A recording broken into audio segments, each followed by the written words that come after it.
25절의 말씀으로 진노하여 대적하신 하나님, 이런 제목으로 오늘 이 새벽에 말씀을 함께 나누겠습니다. 하나님이 주신 지혜로 이스라엘을 통치하던 이 솔로몬이 시간이 지나면서 세상적인 탐욕과 우상 숭배를 하게 됩니다. 결국은 그러한 죄의 모습들이 더 깊이 빠져들게 되었고 마음을 돌려서 하나님을 떠나는 그러한 우를 범하게 됩니다. 이러한 솔로몬의 배교는 하나님의 은혜와 보호로부터 멀어지는 행위가 되었습니다. 결국 하나님의 징벌을 초래하게 됩니다. 하나님은 솔로몬에게 베푸셨던 그 평화와 번영, 보호를 다 거두시고 대적들을 일으켜서 이 솔로몬의 왕국을 위협하게 됩니다.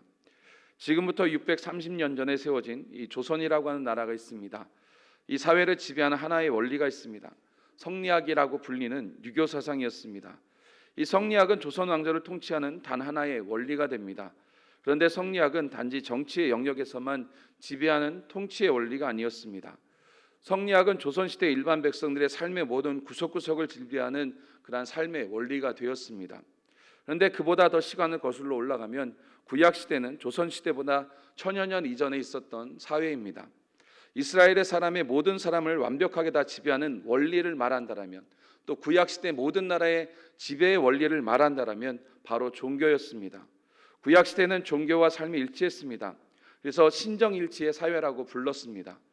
구약시대의 어떤 종교를 받아들인다는 것은 그냥 나 하나만의 결정이 아니라, 나 한 사람만의 어떤 모습에 국한된 것이 아니라, 지극히 폐쇄적인 사건이 아니라 모든 사회가 그 안에 하나가 되어져가는 모습을 말하고 있습니다. 구약시대의 한 사람이 어떤 종교를 받아들이면 그것은 그 사람의 모든 삶의 영역에 큰 변화를 가져옵니다. 하물며 개인의 모습 속에서 그러한 변화를 준다라면, 한 나라를 다스려가는 왕의 모습 속에서 그러한 종교의 변화를 꾀하게 되었다라면 어떠한 일이 그 나라 가운데 일어나겠습니까? 구약시대의 이런 면을 이해할 때 솔로몬이 마음을 돌이켜서 하나님을 떠나서 우상을 숭배합니다. 여러 우상들을 쫓아갑니다. 그렇기 때문에 그것은 매우 심각한 죄악이 되는 것입니다. 우상을 숭배하는 솔로몬을 통해서 이스라엘 왕국의 본질이 달라지게 된 것입니다. 오직 하나님만을 섬기고 하나님의 뜻에서만 움직여가는 나라가 되기를 원했던 이스라엘의 정체성이 변하게 되는 것입니다. 여러 신들을 쫓아가게 되고 우상을 섬기는 여러 죄악의 행위들을 쫓아가게 되었다는 것을 의미하게 됩니다. 결국 이러한 모습을 통해서 하나님은 진노하시게 되는데, 오늘 본문에서 바로 그 진노의 결과를 말씀합니다. 어제 묵상의 말씀이었던 열왕기상 11장 9절을 보면 이렇게 말씀하고 있는 부분이 있습니다. 솔로몬이 마음을 돌려 이스라엘의 하나님 여호와를 떠남으로 여호와께서 그에게 진노하시니라. 여호와께서 일찍이 2번이나 그에게 나타나시고라고 말씀합니다. 여기에 보면 솔로몬이 마음을 돌렸습니다. 이스라엘의 하나님 여호와를 떠났다라고 말씀합니다. 그러나 하나님께서 그를 그냥 두신 것이 아니라 하나님께서 진노하셨고, 그러나 그 진노하심 속에 솔로몬에게 기회를 주십니다. 2번이나 나타나서 그에게 돌이킬 것을 명령하셨습니다. 그러나 솔로몬은 어떻게 합니까? 하나님의 그 말씀 가운데 이제는 그 모든 것들을 무시하고 하나님을 더 멀리 떠나는 모습을 보여주게 됩니다. 결국 솔로몬을 향한 하나님의 진노는 솔로몬에게 대적이 나타나는 것으로 아주 구체화되어서 나타나게 되는 것을 보여줍니다. 솔로몬이 하나님을 사랑하고 하나님을 향한 마음으로 그 내면이 가득 차 있을 때 솔로몬에게는 대적이 없었습니다. 하나님을 향한 뜨거운 마음과 사랑으로 충만했을 때 솔로몬의 삶에는 사방에 태평을 누리는, 평안을 누리는 하나님의 은혜로 충만했습니다. 바로 열왕기상 5장 4절에 솔로몬이 주변에 대적이 없는 평안을 누리게 된 것에 대해서 말씀하고 있는 것이 있습니다. 같이 한번 보겠습니다. 이제 내 하나님 여호와께서 내게 사방에 태평을 주심에 원수도 없고 재앙도 없도다. 하나님께서 사방에 태평을 주시니까 주변에 어떻습니까? 원수도 없습니다. 재앙도 없습니다. 평안을 누리는 시대가 되었습니다. 솔로몬이 하나님을 사랑했을 때 솔로몬에게 대적이 없었습니다. 그런데 오늘 본문에서는 솔로몬을 괴롭히는 대적 2명이 일어납니다. 솔로몬이 하나님을 떠나 우상 숭배에 빠졌을 때 제일 먼저 찾아온 것은 다른 것이 아니라 대적, 곧 원수였다라는 것을 말합니다. 오늘 본문 열왕기상 11장 14절의 말씀과 23절의 말씀을 보면 솔로몬의 대적자가 누구인지 알 수가 있습니다. 14절 말씀에는 솔로몬의 대적으로 에돔 사람 하닷이 나옵니다. 그리고 23절에는 솔로몬의 대적으로서 수데아의 왕 르손이 나타나고 있습니다. 25절의 말씀에 솔로몬의 일평생에 하닷이 끼친 환란 외에 르손이 수리아 왕이 되어 이스라엘을 대적하고 미워하였더라고 말씀합니다. 이 말씀을 보면 솔로몬 왕국의 국경선이 이 자주 하닷과 르손에 의해서 침범을 당하고 잦은 분쟁이 있었다라는 것을 보여줍니다. 한 나라의 국경이 계속해서 위협을 받습니다. 계속 그곳에 전쟁이 일어납니다. 그 나라의 기본적인 토대가 흔들렸다라는 것을 의미합니다. 그렇기 때문에 하닷과 르손의 침범으로 인해서 이스라엘의 국경선이 무너지기 시작하면서 이 솔로몬의 왕국도 어떻게 보면 조금씩 분열이 가고 있다라는 것을 보여주고 있는 그러한 모습이 됩니다. 그래서 솔로몬의 일평생 동안 하닷과 르손은 마치 솔로몬에게 있어서 눈의 가시와 같은 존재로서 이제는 그들의 존재가 이제는 각인이 되게 됩니다. 먼저 솔로몬의 대적 하닷에 대해서 잠시 나눠보겠습니다. 14절 말씀에 보면 여호와께서 에돔 사람 하닷을 일으켜 솔로몬의 대적이 되게 하시니 그는 왕의 자손으로서 에돔에 거하였더라라고 말씀합니다. 솔로몬이 하나님께 세상에서 가장 큰 지혜를 받았습니다. 자신의 지혜를 적절하게 사용했다라면 좋을 텐데 그렇게 하지 못했습니다. 처음에는 하나님의 영광을 드러내고 하나님이 그와 함께 하시는 것을 드러내는 그러한 지혜를 사용했다라면 결국 그 지혜가 점점점 세상적으로 변질되게 되었습니다. 무엇보다 하나님이 주신 지혜를 통해서 그가 지켜야 했던 것은 하나님을 떠나지 않는 것입니다.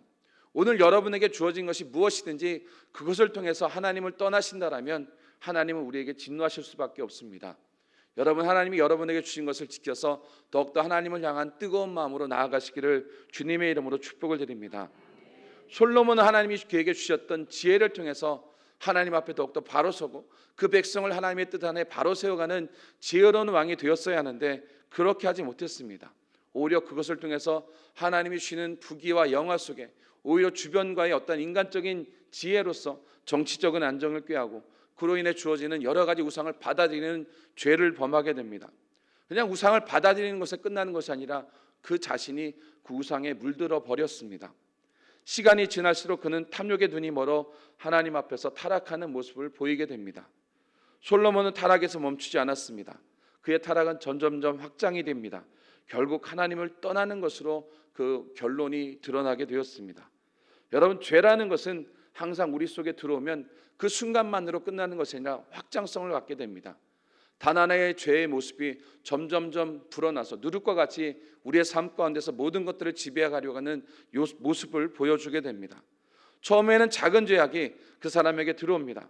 회개하지 않는다라면, 돌이키지 않는다라면 그 죄가 그 사람을 잠식합니다. 결국 하나님을 떠나버리게 되는 큰 죄악으로 확장이 되게 됩니다. 죄악의 결과로 하나님께서는 에돔 사람 하닷을 일으킵니다. 솔로몬의 대적이 되게 하셨습니다. 하닷이 누구인지 알기 위해서 다윗 시대로 거슬러 올라가야 합니다. 오늘 본문에서 그것을 말씀합니다. 15절에서 16절을 보십시오. 전에 다윗이 에돔에 있을 때 군대 지휘관 요압이 가서 죽임을 당한 자들을 장사하고 에돔의 남자들을 다 쳐서 죽였는데 요압은 에돔의 남자를 다 없애기까지 이스라엘 무리와 함께 6달 동안 그곳에 머물렀더라고 말씀합니다. 에돔은 에서의 후손들입니다. 이스라엘 백성들이 약속의 땅으로 진입하려 할 때 그들을 방해했던 그러한 민족입니다. 어떻게 보면 한 형제이면서도 이스라엘의 가시가 되었던 그러한 민족입니다. 에돔 땅을 가로지르면 가장 빠른 길로 이제는 가나안 땅에 들어갈 수 있었는데 지나가지 못하게 했습니다.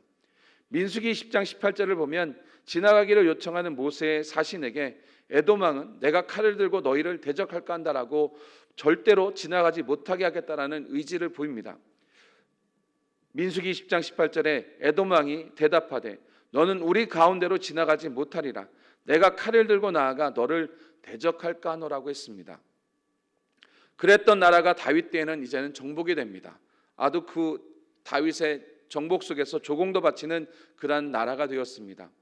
다윗이 통치하던 때 그의 군대가 에돔 지역을 평정하면서 이곳의 왕족들을 거의 다 몰살시키다시피 했습니다. 이스라엘의 장군 요압은 6달 동안이나 그곳에 머물면서 모든 남자를 다 없애기까지 처절한 학살을 자행을 했다라고 말할 수도 있습니다. 그런데 당시에 작은 아이였던 하닷은 겨우 목숨을 부지하고 애굽으로 도망하게 됩니다. 미디안을 떠나 바란에 이르고 애굽 왕 바로의 도움을 받아서 그곳에서 재기할 수가 있었습니다. 끈질기게 살아남았던 하닷은 애굽 왕 바로의 눈에 들게 됩니다. 오늘 19절로 20절에 그 모습을 말씀합니다. 하닷이 바로의 눈앞에 크게 은총을 얻었으므로 바로가 자기의 처제 곧 왕비 다보네스 아우를 그의 아내로 삼음에 다보네스 아우가 그로 말미암아 아들 그누밧을 낳았더니 다보네스가 그 아이를 바로의 궁중에서 젖을 떼게 하며 그누밧이 바로의 궁에서 바로의 아들 가운데 있었다라고 말하고 있습니다. 죽을 고비를 넘겼습니다. 그리고 애굽으로 건너가서 타국 생활을 하는데 그곳에서 애굽의 왕 바로의 눈에 들게 되었습니다. 큰 은총을 입게 되었고 바로의 처제 곧 왕비 다보네스의 동생을 아내로 삼아서 자녀를 낳습니다.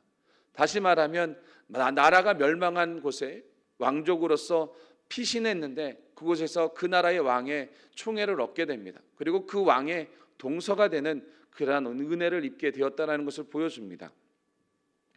어린 나이에 죽을 고비를 넘기고 애굽으로 넘어가 바로의 총애를 받으며 힘을 키우던 이 하닷이 본격적으로 움직이기 시작합니다. 바로 그 과정이 이제는 그 시작이 21절과 22절에 다윗의 죽음 그리고 지휘관 요압의 죽음으로 인해서 시작되었음을 보여줍니다. 하닷이 애굽에 있어서 다윗이 그의 조상들과 함께 잔 것과 군대 지휘관 요압이 죽은 것을 듣고 바로에게 아뢰되 나를 보내어 내 고국으로 가게 하옵소서. 바로가 그에게 이르되 내가 나와 함께해서 무슨 부족함이 있기에 내 고국으로 가기를 구하느냐. 대답하되 없나이다.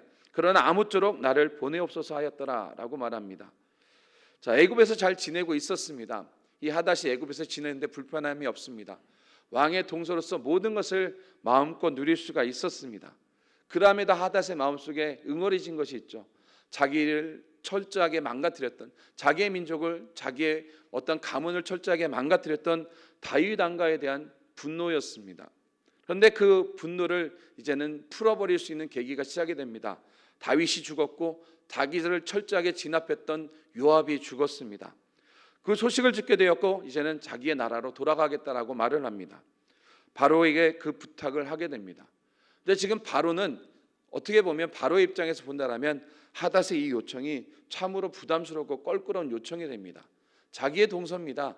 그 동서를 회복시키는 일에 있어서 적극적으로 협조할 수 있는 사람이 됩니다. 그런데 이 하닷의 대적이 하닷이 맞서려고 하는 사람이 누구입니까? 솔로몬입니다. 본문에는 자세하게 설명되지 않았지만 바로가 하닷이 돌아가는 것을 만류하는 모습을 통해서 바로와 솔로몬의 관계를 다시 한번 생각해 보게 됩니다. 열왕기상 3장 1절에 보면 솔로몬이 애굽의 왕 바로와 더불어 혼인하여 바로의 딸과 혼인관계를 맺었던 것을 보여주게 됩니다. 이 열왕기상 3장 1절에 보면 솔로몬이 애굽의 왕 바로와 더불어 혼인관계를 맺어 그의 딸을 맞이하고 다윗성에 데려다가 두고 자기의 왕궁과 여호와의 성전과 예루살렘 주위의 성의 공사가 끝나기를 기다리니라라고 말합니다. 자, 그러면 여기서 보면 바로와 솔로몬의 관계는 어떤 관계입니까? 장인과 사위의 관계입니다. 그러면 하닷과 솔로몬의 관계는 어떻게 되겠습니까? 친인척의 관계죠. 엄밀히 말하면 하닷에게 솔로몬은 조카 사위가 되는 그러한 모습을 보여줍니다. 친인척의 관계이지만 또 두 사람은 뗄래야 뗄 수 없는 원수의 관계입니다. 지금 하닷이 돌아가겠다라고 하는 것은 바로의 입장에서는 참으로 껄끄러운 모습이 될 수밖에 없습니다. 그러한 가운데서도 하닷은 끝까지 고집을 피우고 돌아가게 됩니다. 이런 긴장관계 속에서 지내오던 솔로몬이 대적이었던 하닷이 돌아오는 것이 어떻게 보면 탐탁지는 않았을 것입니다. 그런데 솔로몬의 모습은 이것으로 끝나는 것이 아니었습니다. 어떻게 보면 하닷이 돌아오는 것으로 인해서 솔로몬은 정신을 차렸어야 했습니다. 그런데 그는 끝까지 정신을 차리지 않습니다. 또 다른 대적 르손이 일어납니다. 23절과 24절을 보시면 하나님이 또 엘리야드의 아들 르손을 일으켜 솔로몬의 대적자가 되게 하시니 그는 그의 주인 소바단 하닷에셀에게서 도망한 자라. 다윗이 소바 사람을 죽일 때 르손이 사람들을 자기에게로 모으고 그 무리의 개수가 되어 다메섹으로 가서 살다가 거기서 왕이 되었더라고 말씀합니다. 르손을 일으켜서 솔로몬의 또 다른 대적자가 되게 했습니다. 이 하닷과 르손은 결국 솔로몬의 생애 가운데 계속해서 그를 괴롭혔던 가시가 되었던 것을 보여주게 됩니다. 솔로몬의 대적 하닷과 르손은 잠시 고통을 준 것이 아니었습니다. 솔로몬의 일평생에 걸쳐서 이스라엘을 대적하고 미워합니다. 솔로몬이 대적으로부터 고통당할 때 분명히 그가 돌이키고 기억해야 할 말씀이 하나 있습니다. 열왕기상 9장 4절로 5절의 말씀으로 솔로몬이 하나님 앞에 성전을 봉헌하고서 진행하면서 하나님께서 솔로몬에게 나타나셔서 주셨던 말씀을 솔로몬은 다시금 기억하고 그 말씀을 붙잡고 하나님께로 돌아왔어야 했습니다. 그 말씀이 무엇입니까? 우리 열왕기상 9장 4절로 5절의 말씀을 같이 한번 보겠습니다. 내가 만일 내 아버지 다윗이 행함 같이 마음을 온전히 하고 바르게 하여 내 앞에서 행하며 내가 내게 명령한 대로 온갖 일에 순종하여 내 법도와 율례를 지키면 내가 내 아버지 다윗에게 말하기를 이스라엘의 왕위에 오를 사람이 내게서 끊어지지 아니하리라 한 대로 이스라엘의 왕위를 영원히 경고하게 하려니와. 솔로몬이 하나님의 말씀을 지속적으로 지키며 살았다라면 어떻게 되겠습니까? 그의 삶의 대적은 일어나지 않았을 것입니다. 하나님이 그에게 주셨던 사방의 평안이, 원수와 재앙이 그에게는 나타나지 않았을 것입니다. 하나님과 동행하며 형통한 삶을 살았던 것이 바로 솔로몬의 모습이었을 것입니다. 그러나 그는 물질에 대한 탐욕과 더불어서 우상 숭배를 하게 됩니다. 하나님을 떠나게 되었고 하나님의 진노가 그의 삶에 임하게 되었습니다. 하나님이 진노하여서 대적하시는 징계를 받게 되었습니다. 눈에 보이는 대적은 하닷이었고 르손이었습니다. 엄밀히 말한다면 그러나 하나님께서 하닷을 통해서 솔로몬을 대적하셨고 하나님이 르손을 세워서 솔로몬을 대적하셨습니다. 하나님의 이 징계 속에서 솔로몬은 돌이켜야 했고 하나님의 말씀 앞으로 나아가야 했습니다. 그러나 솔로몬은 끝까지 하나님의 뜻 안에 바로 서지 못했습니다. 오늘 말씀의 결론을 맺습니다. 에돔 사람 하닷과 수리아의 르손은 솔로몬의 진정한 대적자가 아님을 우리는 기억해야 합니다. 우리는 사람 가운데 주어지는 여러 가지 문제와 어려움을 통해서 왜 이러한 것이 우리에게 주어졌는가를 이야기할 때가 많습니다. 그러나 그 이면에 있는 하나님의 뜻이나 하나님의 섭리를 다시 한번 묵상하는 지혜자가 되어야 할 것입니다. 솔로몬의 진정한 대적자는 하닷과 르손 뒤에 계신 하나님이심을 솔로몬은 알아야 했습니다. 하나님이 하닷과 르손을 통해서 솔로몬을 대적하고 계신 것입니다. 이런 사실이 14절 말씀과 23절의 말씀을 서로 비교해 볼 때 바로 알 수가 있는 부분입니다. 하닷과 르손이 등장하는 14절 말씀과 23절의 말씀을 서로 비교해 보면 하닷과 르손을 소개하는 표현이 아주 정확하게 일치해서 나타납니다. 14절에 보면 여호와께서 에돔 사람 하닷을 일으켜 솔로몬의 대적이 되게 하시니라고 했습니다. 그리고 23절에 보면 하나님이 또 엘리아다의 아들 르손을 일으켜 솔로몬의 대적자가 되게 하셨으니라고 말씀합니다. 솔로몬의 대적이 되게 하셨고 솔로몬의 대적자가 되게 하셨습니다. 하나님이 되게 하시니까 하닷이, 하나님이 되게 하시니까 르손이 솔로몬의 대적이 될 수가 있었습니다. 하나님이 되게 하시 못하셨다라면, 하나님이 그들을 일으키지 못하게 하셨다라면 하닷과 르손은 솔로몬의 인생에 등장하지 못할 존재였다라는 것을 말씀하고 있습니다. 그러나 하나님은 하나님을 떠났던 솔로몬을 대적하여서 하닷을 사용하셨고 르손을 사용하셨습니다. 하나님이 솔로몬을 대적하신 것은 솔로몬의 우상 숭배에 진노하셨기 때문입니다. 그러나 솔로몬을 향한 하나님의 진노는 단지 진노 그 자체로 끝나지 않습니다. 두 제작자를 통한 표면적인 하나님의 진노는 솔로몬의 회개를 촉구하는데 그 목적이 있습니다. 하나님은 두 대적자를 통해서 솔로몬이 다시 하나님께로 돌아오기를 원하셨습니다. 징계는 징계 자체에 최종적인 목적이 있지 않습니다. 누군가를 혼낼 때 여러분의 자녀를 혼내실 때 혼내는 것에 목적이 있습니까? 다시는 그러한 일을 행하지 않도록, 또한 그 잘못된 것에서 돌이키기 위해서 혼을 내고 징계를 줍니다. 성경에서는 징계는 죄를 깨닫게 하는 최종적인 목적이 있습니다. 그냥 징계의 목적이 있어서 그를 억누르는 것이 아니라 그 징계를 통해서 그가 돌이키기를 원하시는 것이고 민족이 돌이키기를 원하시는 것이 하나님의 뜻입니다. 그런데 오늘 솔로몬은 어떻게 합니까? 하나님의 징계에 대해서 무감각한 모습을 보여줍니다. 열왕기상 11장 43절을 보면 솔로몬의 죽음에 대해서 언급을 하고 있습니다. 솔로몬이 그의 조상들과 함께 잠에 그의 아버지 다윗의 성읍에 장사되고 그의 아들 르호보암이 대신하여 왕이 되니라. 오늘 이 본문에 솔로몬의 죽음을 언급하고 있는 열왕기상 11장 43절 사이에, 본문과 이 열왕기상 11장 43절 사이에서 솔로몬이 회개했다라는 기록이 없습니다. 열왕기의 말씀은 이스라엘이 바벨론에게 멸망당한 후에 이스라엘 백성들에게 멸망의 원인을 깨닫게 하는 데 목적이 있습니다. 그리고 자신들의 죄악을 회개하는 데 최종적인 목적이 있는 것이 열왕기의 이야기입니다. 하나님은 열왕기의 말씀을 통해서 그리고 오늘 본문을 통해서 이 말씀을 나눈 우리 하나님의 백성들 회개의 자리로 초청하고 있음을 기억해야 합니다. 많은 사람이 징계를 두려워합니다. 그러나 사실 징계는 축복임을 기억해야 합니다. 징계 때문에 회개하게 되고 하나님과의 관계를 회복할 수 있는 기회를 얻는 것이 징계입니다. 반대로 죄를 지어도 잘 되는 것은 축복이 아니라 하나님께로 버림받았다라는 증거가 됩니다. 어제 주일 예배 때도 담임 목사님 분명히 같은 말씀을 우리에게 주셨습니다. 잘못하고 있는데 징계가 없습니다. 오히려 더 잘 풀립니다. 그것은 크나큰 저주입니다. 그것은 복이 아니라 저주임을 알아야 합니다. 그러나 어리석은 인생들은 계속해서 무엇인가 잘 되면 그것이 복이라고 생각을 합니다. 그러나 그것은 버림받았음을 확실히 보여주는 저주의 증표입니다. 로마서 1장 28절에 하나님의 내버려둠, 버려두심에 대해서 말씀하고 있는 것이 있습니다. 같이 한번 읽어보겠습니다. 또한 그들이 마음에 하나님 두기를 싫어하며 하나님께서 그들을 그 상실한 마음대로 내버려 두사 합당하지 못한 일을 하게 하셨으니, 여기에 뭐라고 말씀합니까? 하나님이 그냥 내버려 두시니까 합당하지 않는 일을 하는데도 그냥 그 일을 하게 두셨다라고 말씀합니다. 죄를 지어도 하나님이 내버려 두셨습니다. 버리셨습니다. 그러면 그냥 내버려 두신다라고 말씀합니다. 여러분, 우리에게 주어지는 징계는 참으로 고통스럽습니다. 그러나 징계가 있다는 것은 바로 그것이 우리가 하나님의 자녀라는 증거가 됨을 기억하시기 바랍니다.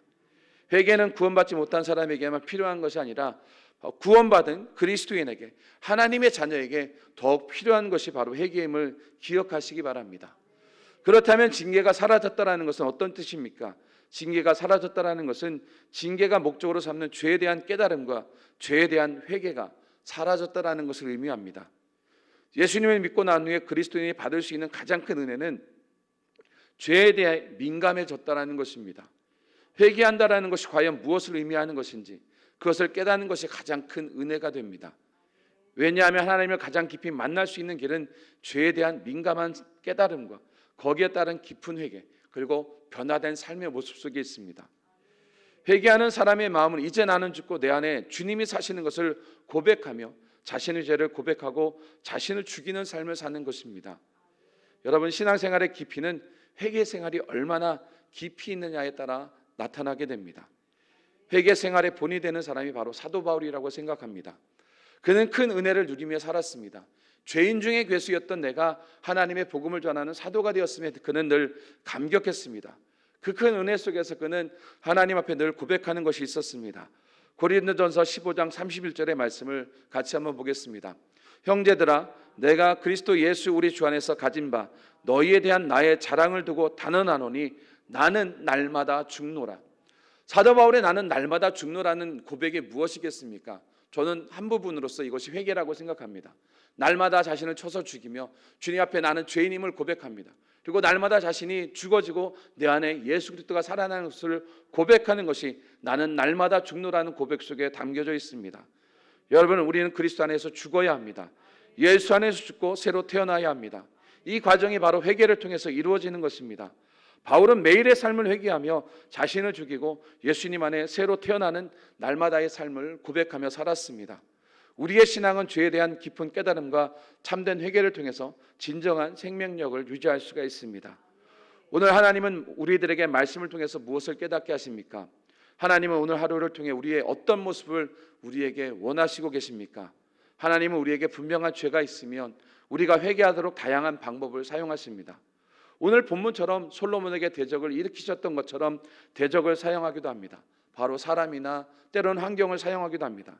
질병이나 또 다른 문제를 만드셔서 우리의 삶을 되돌아보게 합니다. 우리가 모르고 지나쳤던 죄악을 다시 깨닫게 하시는 하나님을 오늘 만날 수 있기를 주님의 이름으로 축복을 드립니다. 솔로몬처럼 죽을 때까지 죄에 대해서 무감각한 삶을 살지 마십시오. 우리들의 회개가 더욱더 깊어질 때 더욱더 깊은 하나님의 은혜를 깨닫게 됩니다. 우리의 회개가 더욱더 깊어질수록 하나님의 놀라운 긍휼의 역사가 우리의 삶 가운데 임하게 됩니다. 사랑하는 우리 순복음 춘천교회 성도 여러분, 이 은혜가 충만하게 여러분에게 임하기를 간절히 주님의 이름으로 축복을 드립니다. 오늘 하루를 살아가실 때 나의 삶에 일어난 대적들을 바라보는 것이 아니라 나와 하나님과의 관계를 먼저 살펴보시길 바랍니다. 지금의 나의 형편과 나의 상황과 나의 처지를 바라보는 것이 아니라 그로 인해서 나에게 말씀하시는 하나님의 뜻이 무엇인가를 바라볼 수 있는 지혜로운 성도가 되시기를 바랍니다. 그리고 지금 내가 세상 가운데 빠져 있는 것이 있다라면, 솔로몬처럼 내가 빠져 있는 것이 있다라면 그곳에서 돌이켜 하나님의 말씀에 다시 한번 내 삶을 맞춰가시고 돌이키는 은혜가 있기를 바랍니다. 말씀을 따라 살아가는 모든 성도님들의 삶의 걸음 속에 하나님의 놀라운 긍휼의 역사가, 또 하나님의 만나시는 축복의 역사가 여러분의 삶 가운데 가득히 임하는 복된 날이 되시기를 주님의 이름으로 축복을 드립니다. 기도드리겠습니다. 사랑의 하나님 아버지, 오늘도 말씀의 은혜를 주심을 감사드립니다. 매 순간 우상과 죄와 타협하는 그 순간에 하나님께서 징계를 준비하고 계신다는 말씀 속에 진리를 깨닫지 못하고 넘어질 때가 많이 있음을 저희가 고백합니다. 이제는 하나님 편에 서서 하나님의 뜻을 따라 살며 하나님과 동행하는 기쁨을 누리게 하옵소서. 우리의 삶이 비록 작고 초라하고 연약하고 괴로움이 찾아올지라도 하나님 한 분만으로 기쁨을 누리고 평안을 누릴 수 있도록 우리를 주장하여 주옵소서. 그것이 진정한 평안임을 깨닫게 하여 주시고 하나님과 함께하는 삶을 살게 하여 주옵소서. 하나님, 지금 우리에게 주어진 상황과 환경과 여러 사람과의 관계 속에서 얽혀있는 것들을 바라보며 왜 나에게 이러한 것들이 일어났는지 불평하고 원망하는 자가 되지 않게 하시고, 그 속에서 하나님이 우리와 관계 속에서 회복하기를 원하시는 것이 무엇인가를 살필 수 있는 지혜로운 성도가 되게 하여 주옵소서. 아버지, 이 시간 주님 앞에 기도하며 간구하는 죄 백성이 드린 예물을 위해서 기도합니다. 감사와 또 선교제를 위해서, 또 비전스쿨과 하나님 10의 1조의 귀한 예물을 말씀을 따라 주님 앞에 드렸습니다. 주님의 약속의 말씀을 의지하며 예물 드린 손길을 기억하여 주시고 하나님 예물 드린 손길에 30배 60배 100배로 축복하사 하나님의 선하심과 거룩한 뜻을 아름답게 이루어가는 복된 손길이 되게 하여 주옵소서. 또 함께 마음을 놓아 기도하며 간구하는 죄 백성의 모든 기도 속에 함께하여 주시고 오늘 이 하루의 삶 가운데 주님이 주시는 긍휼과 풍성한 은혜를 누리며 나가는 복된 자리에 가는 은총을 누리게 하여 주옵소서. 늘 언제나 우리의 삶 가운데 함께하시는 주님을 찬양하며 감사드리며 예수님의 이름으로 기도드립니다. 아멘. 할렐루야.